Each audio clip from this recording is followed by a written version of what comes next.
Hello, and welcome to this PM edition of our live event number 2. So just kind of starting off, I did do a recording this morning, so be sure to check that out. Within that, really kind of focused on operative report documentation, what you do if you need to request more information. That's where the physician query comes in, and pretty much how you make your way through an operative report. Well, this evening, a little bit different. Okay, so this evening we're going to be looking at medical terminology and pronunciation. So let's go ahead and take a look at this. Again, just a reminder in case you missed it on this morning's recording, this is my contact information. So my text, 602-529-6002. It is okay to text me at any time of the day or night. I will get back to you as soon as I can. Okay, so let me just go ahead and jump through this. As I said, I went through this on this morning's recording, so really just kind of hitting like when is the end of class, when are the different, so let me jump through this. Okay, as I'm clicking through my slides. Okay, so again, kind of looking at what it is that we have in these final weeks of this course in terms of objectives. So screenshots, snippets from our syllabus, but jumping through, this was this morning. So here is the operative reports that we touched on. We're actually going to make our way to the week 10 discussion question. Okay, so this is kind of a sneak peek of the discussion question because this isn't going to actually be available to you until week 10, right? Because that's how the discussion questions work. So within this, the discussion question is talking to us about medical terminology. So it's saying, you know, here's some medical terms. We've done some reading this week. Explain briefly what is being done in each of the procedures. And then it gives you several different things, right? Arthrodesis, arthrocentesis, arthroscopy, and arthroplasty. So within that, it's then asking you, in addition to defining those, like, do you know or does knowing the medical terminology help you understand the procedure better? Okay, and that's what you're going to be responding to in week 10. But let's talk for just a few minutes about medical terminology instead. So medical terminology built up of multiple parts, right? So medical terminology is made up of mostly Greek and Latin, and it is comprised of a word root, which a lot of times is going to be your organ or your body system or whatever it is that you're going to be describing around, right? And by describing around, I mean the prefix and the suffix, right? That kind of wrap around that root word. So if we look on here, you can see on a little bit of this graphic, and this I just pulled from Google. So nothing special, don't look for it in your MindTap. It could be there, but that's not where I pulled it from. Okay, so this is really looking at how do you build the terms that we are going to be utilizing as part of medical terminology. Well, like I said, there's the word root, which is going to be that core something, and then you're going to package things around it. The prefix, which is going to precede the word root, and the suffix, which could then follow the word root. And of course, we have this thing called combining form. So when you have two vowels hooking together, or I'm sorry, you have two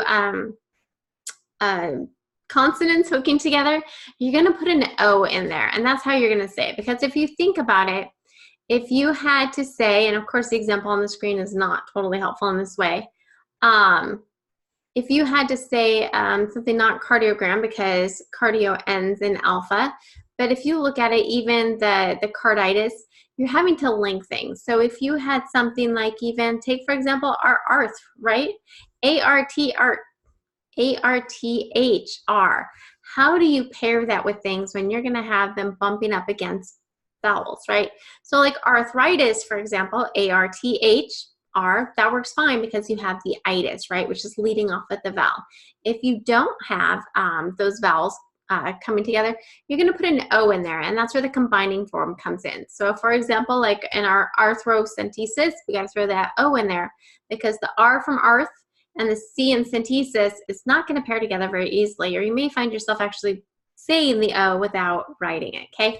So just keep in mind, if you have two consonants bumping up against each other, throw an O in there, okay? And that's how you're going to create that combining form. So medical terminology, what is medical terminology? What's the purpose of it? Well, really, it's the study of words that are used to describe the human body.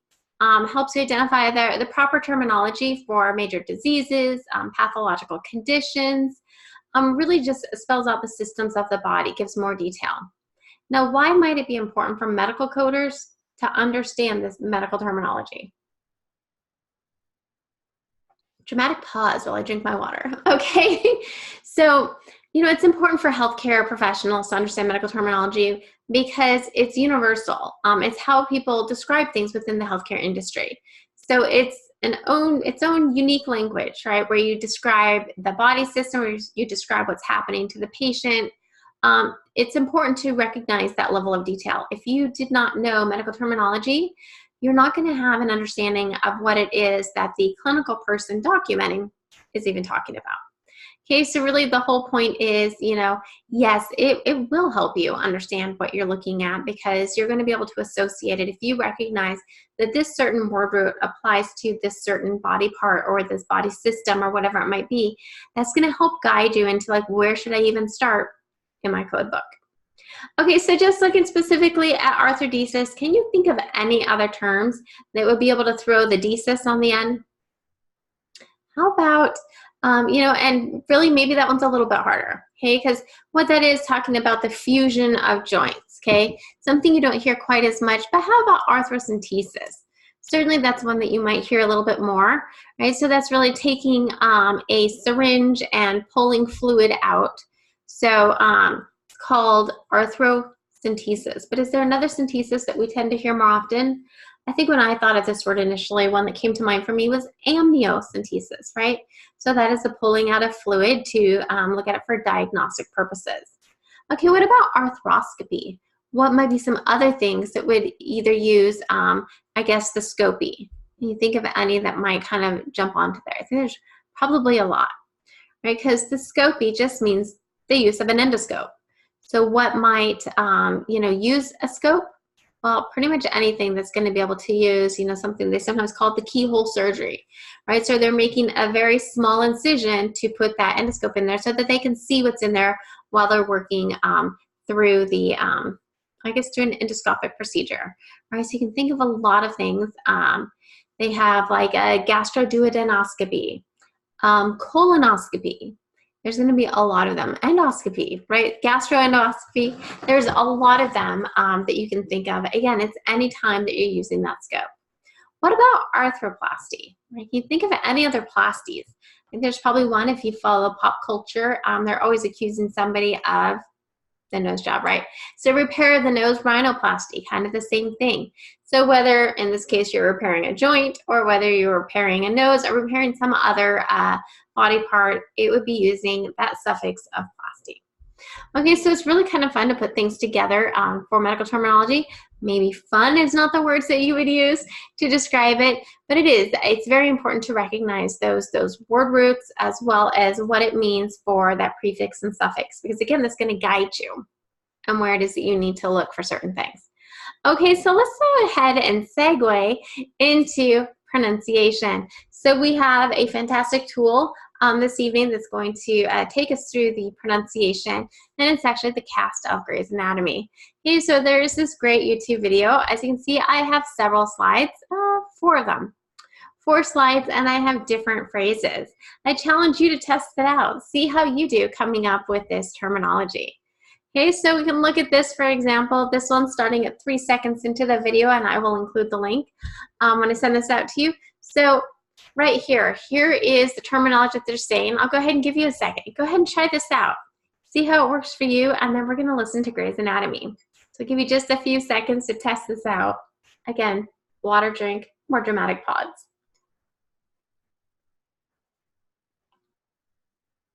Okay, have you had a chance to try this one? How about this? This guy's got a blown right pupil, an endo-occipital dislocation, open book pelvis, a large open abdominal wound, a sucking chest wound, and 7 broken ribs.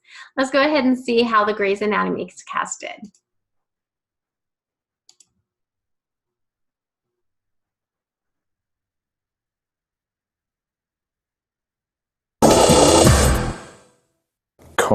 Comminuted? Is that a word? Wow, that's a good one. This is a good one. This guy's got a blown right pupil and an endo-occipital. Oh, and an occipital I think it's occipital. This guy's got a blown right pupil and an endo-occipital dislocation, open book pelvis, a large open abdominal wound. All right. Oh, you gotta go over this one. A large open. A sucking chest wound. A sucking chest wound with 7 broken ribs. According to this card, this guy's got a blown right pupil and an endo-occipital dislocation, open book pelvis, large open abdominal wound. Jeez. Sucking chest wound with 7 broken ribs. All right, well, how did you do on that one? Do you get any points for drama? Right, so it depends. You can get into the role. Let's go ahead and check out the next one. So jumping back over to my slide, let's check out this next one. So here is this one, starting at 49 seconds in the recording. Hopefully we'll be able to pick up where we left off on the recording. We won't have to search for our 49 seconds. Okay, go ahead and give a go at this one. Give you a few seconds to test this one out, and then we'll see how Grey's Anatomy did.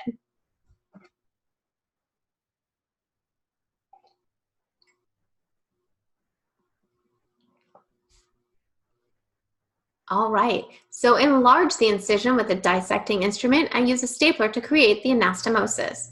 Let's see how they did.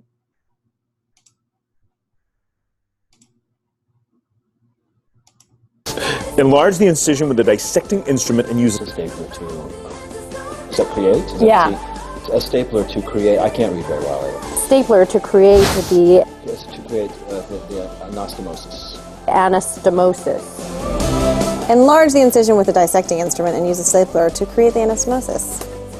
I used to get anastomosis wrong all the time. Enlarge the incision with a dissecting instrument and use a stapler to create the anastomosis. Good. Okay.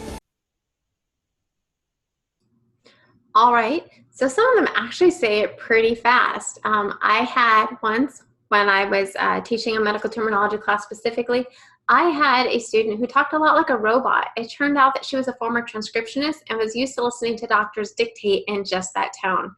So removing the tone, speaking like a robot, and really fast. Okay, so let's check out this next one.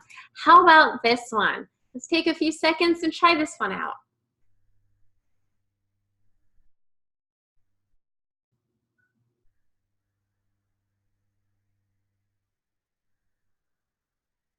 Okay, so this one, I've got a post-op ortho patient on DVT prophylaxis with a subdural hematoma.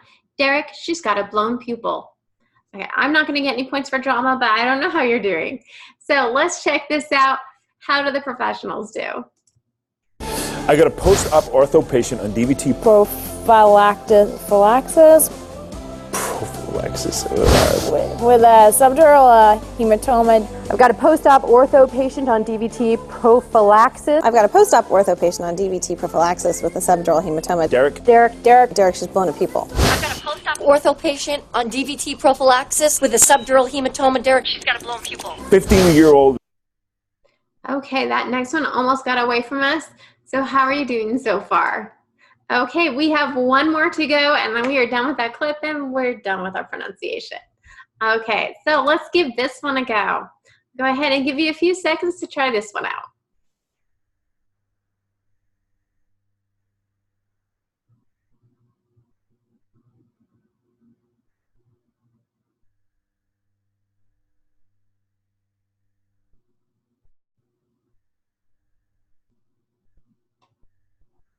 Okay, so 15-year-old with GSW to the thigh with comminuted femur fracture, lacerations with superficial femoral artery. Let's hear how they do it. With GSW to the thigh With commuted, with thigh with Comminuted femur fracture. lacerations with superficial, lacerations with Lacerations with superficial femoral artery. There again. 15-year-old GSW with thigh. 15-year-old with GSW to the thigh with comminuted femur fracture, lacerations with superficial femoral artery. 15-year-old GSW to the thigh with comminuted femur fracture, lacerations to the superficial femoral artery. Ha! That's it! we did it. Woo! What do I win? Okay, so that was just a little I've lost fun. 13 Let's pounds go so ahead far, and I'm only... Stop this before it runs away. Okay, so that's making its way through Grey's Anatomy. Now, there's more of those if you want to test them out, but it is kind of fun to think about how do you speak this. Again, it is important to be able to pronounce it, to also be able to be mindful of that intonation, right, as you're kind of going through it, to be able to speak the lingo. So just as important to be able to read it, recognize it, but also to communicate it, Right? So if you need to talk to your, maybe your physician, maybe you're working in a physician's office and you need to have a conversation with your physician. Maybe, you know, you find yourself in a position to having to explain to somebody else what's happened with something. It's important to be able to speak the lingo. Okay, so very important in this class. I always like to end with just kind of cheerleading quotes. And thank goodness for Pinterest. These are prolific out there. But of course, the best project you'll ever work on is you. So just remember, when you're tired, when you are maybe not able to make it to a live event, when you feel like I would rather go to bed than do my discussion question, remember that you're investing in yourself. Just kind of pull through if you can. Okay, so that is it. Thank you so much for watching this recording, and I look forward to finishing this course in the next couple of weeks with you. All right, thank you so much and have a great night.